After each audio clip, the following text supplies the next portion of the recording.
سلام، روزتون بخیر. مجتبی صادقیان هستم با دوره آموزشی استارت فتوشاپ در خدمت شما هستم و امروز میخوام که یک ابزار جدید به خدمتتون معرفی کنم.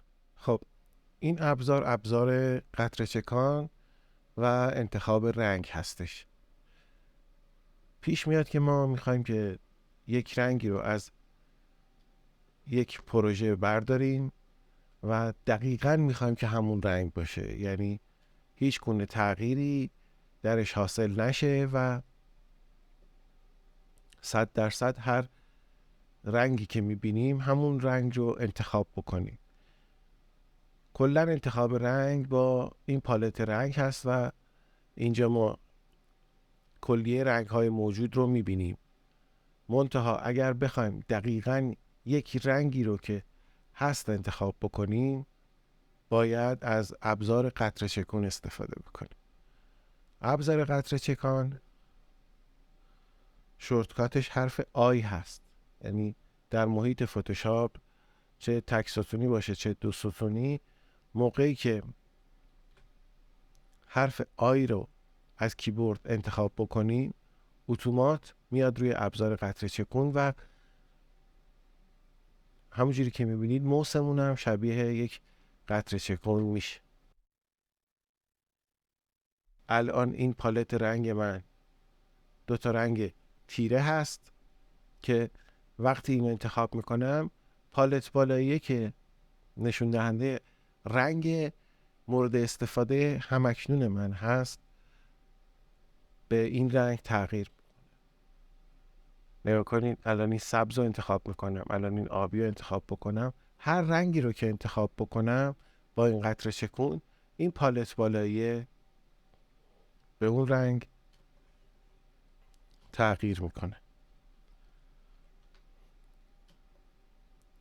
این برای زمانیه که ما یک سورسی داریم و میخوایم که دقیقاً همون رنگ رو انتخاب بکنیم و استفاده بکنیم.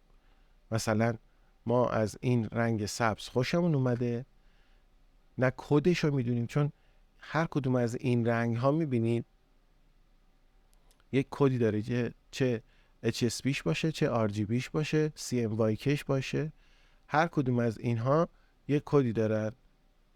این انواع رنگ هاست. این کد رو توی HSB بزنید، این 3 تا عدد رو 61 16 100 یا 254 255 213 هر کدوم از اینها رو انتخاب بکنیم دقیقاً این رنگ رو میاره، دقیقاً همین کد رو میاره، همین رنگ رو میاره برای ما. خب موقعی که ما کدش رو نمیدونیم، کد رنگ رو نمیدونیم، بهترین روش همینه که من الان خدمتتون میگم. حرف آی رو انتخاب میکنید. الان مثلا توی یک ابزار دیگه هستیم، آی رو که میزنیم اینجا میبینید اتومات میاد روی قطره چکون، علامتش هم همین قطره چکون هستش. این ابزار قطره چکون یک زیر مجموعه‌ای داره که دونه دونه بهتون آموزش خواهم داد، ولی پرکاربردترینش، عمومی ترینش این قطره چکونیه که اینجا هست. مثلا از این رنگ خوشمون اومده، دقیقاً همینو میاره. میبینید من هر رنگی رو که میزنم، مثلا من این نارنجی رو بزنم این بالایی دقیقاً همین میشه. اگر میخوام که 2 تا رنگ استفاده بکنم، اینو که انتخاب کردم یک حرف X رو میزنم، اون میاد رنگ پایین من قرار میگیره، یه رنگ دیگه هم انتخاب میکنم. میتونم برم حالا مثلا در یک پروژه جدید اونجا از این رنگ ها استفاده بکنم.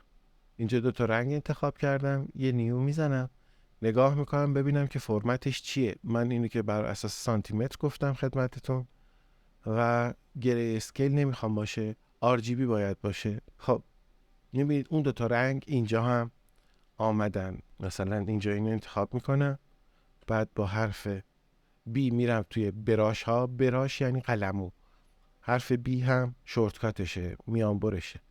یک X که بزنم اون یکی رنگ میاد بالا و در اینجا مورد استفاده قرار میگیرد. من اینجا ببینم فرمتش RGB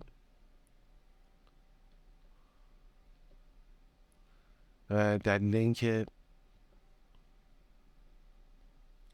اینجا داره از این استفاده میشه اوپاسیتیشه که اوپاسیتیش کاهش پیدا کرده بود. یکی چنین مسائلی هم هست. توجه بفرمایید که میبینید دقیقا همین دوتا رنگ بود. حالا من میخوام یه رنگ دیگه استفاده بکنم، مثلا میرم حرف آی دوباره میزنم، این رنگ رو انتخاب میکنم، میام در پروژه بعدی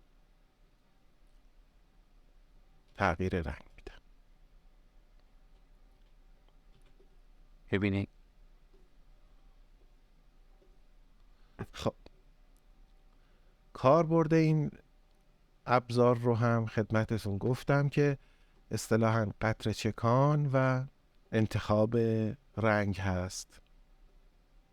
این که من چشمی این رنگ نارنجی رو برم در پروژه بعدی پیدا بکنم کار سختیه، چه بسا نشدنیه که دقیقاً همون رنگ رو من بتونم انتخاب بکنم با چشم و با تنظیمات خودم، با استفاده از تجربه خودم بتونم این رنگ رو انتخاب بکنم. آسون ترین کارش اینه که اون رنگی رو که من لازم دارم در یک پروژه جدید فتوشاپ باز بکنم و بیام اینجا حالا این رنگ رو به کار ببرم. مثلا این سبز رو میخوام در اون پروژه رنگ سبز رو با استفاده از قطره چکون انتخاب میکنم. همونجور که میبینید هر رنگی رو که من اینجا انتخاب میکنم میاد بالا. اگر میخوام که دوتا رنگ داشته باشه که از این پروژه به اون پروژه نشم، یک ایکس میزنم، اون رنگ رو ذخیره میکنه پایین، میام مثلا این یک بنفشه رو برمیدارم میرم اون طرف و اینجا از بنفش استفاده میکنم، دوباره ایکس میزنم، از سبز استفاده میکنم، از اون یکی رنگ مد نظر خودم استفاده میکنم. یکی این چنین کاربردی دارد برای انتخاب دقیق یک رنگ در شرایطی که ما کدشو نمیدونیم. اگر هم کدشو داشته باشیم یا کد RGBش یا کد HSP و CMYK کشو اینا رو وارد بکنم، یا این ستا یا این ستا یا این ستا یا این 4 تا، هر کدوم از اینا رو وارد کنم دقیقاً این رنگ به من نشون داده میشه و قابل استفاده هم هست. تا ابزار بعدی و آموزش بعدی، خدا نگهدار.